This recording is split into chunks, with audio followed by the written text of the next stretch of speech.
This is Michael. And this is Todd from Sniping, Rhino Rant.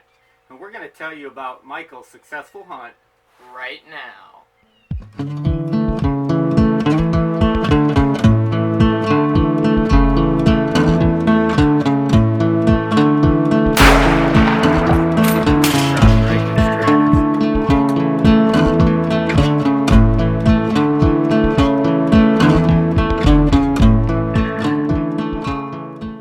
Today's video, we're going to show you and tell you about my first deer this year. The reason we're going to do that is because it was a very interesting hunt. Because it kind of did the switcheroo on us. But before we get into it, if you're not a subscriber, make sure and hit the subscribe button. And hit the notification bell so you don't miss any of our homestead related videos. Let's get to it. We've put a lot of hours in hunting this season.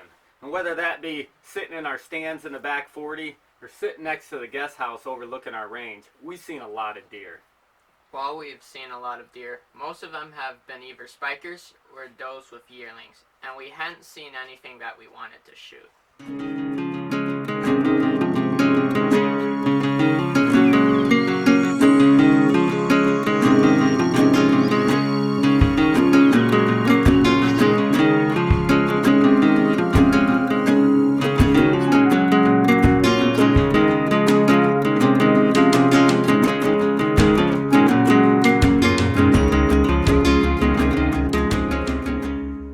So the day Michael got his deer, we were doing a late afternoon hunt overlooking our firing range. We had spent a couple hours there and we finally had some deer come in. There was a adult doe alone, followed 30 seconds later by a doe with a yearling. We made the decision we were going to take the doe. We like to take a couple does off the property every year just to keep the population at a healthy level. Unfortunately, this is when the hunt started to go a little haywire for us. Michael, why don't you tell us what happened? So, it was about 145 yards away, crossing an open area, when it stopped at the end of a brushy area at our creek. I put my sights on it, and then I pulled the trigger, but it misfired. Get it. You're only gonna have a second. It's that front one. Pop it. After the misfire, the deer had seen my dad move to try and help me and started to leave the field. The doe with the yearling ran back to where she came from. The yearling, however, continued to go the direction it was going. The other doe went into a creek where we couldn't see it. Unfortunately, the yearling had stopped right where the alone doe was before it had moved away. So what happened then when we got done looking at when we got done getting your weapon ready, then what happened? I put it where its lungs would be, and I shot it, and it dropped in its tracks. Pretty simple, right? We thought it was a successful hunt. We've got one big doe down, and that's it. So we were high-fiving until we got down there, and we got a little confused because there wasn't a big doe sitting down there. It was a button buck, a nubbin buck that was sitting down there. And we didn't have a clue at what happened. Yeah, it's just a yearling. Did you shoot the wrong one? Luckily for us, we had the camera running the entire time, so we were able to find out what happened. And we're going to show you the whole video right now.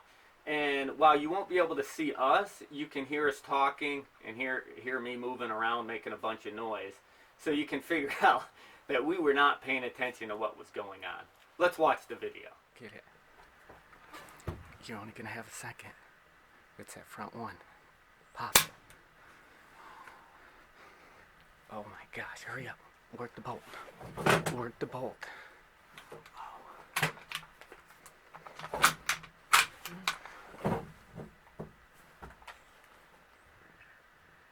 Can you see it? It's right there. Oh, it dropped right in its tracks. Well done, son. Well done. So that's what happened. While it wasn't the deer we were going for, it was still a good clean kill, a good successful hunt, and there's meat in our freezer. Absolutely. But like anything, we want to get the takeaway because we didn't kill the deer we were after. So what can we learn? I've been hunting for 31 years. Michael's still a youth hunter. So shooting the wrong deer is on me, not on him. And if we were out in the woods and a deer went behind something, especially if there's multiple deer, I always verify that it's the same deer when I see it come out again. Being in an open field, I didn't think anything of it, but we took our eyes off the deer and put it on the gun. In the future, we're going to, when we come back up, our eyes come back up, we're going to make sure that we're killing the correct deer. While it was a legal buck, while it was a legal deer, it was a nubbin buck, wasn't what we were after. But it was still a good, clean kill. It was a legal deer, and at the end of the day, I couldn't be more prouder of my son. 145 yards, while maybe isn't exactly the most difficult shot for Michael, is still a pretty long shot. So I'm pretty happy with it. Hopefully you enjoyed this video. If you did, hit the like button and leave a comment. And if you're not a subscriber, hit the subscribe button. And hit the notification bell so you don't miss any of our homestead related videos. This is Todd and Michael from Sniping, Rhino saying, Signing have a great off. day.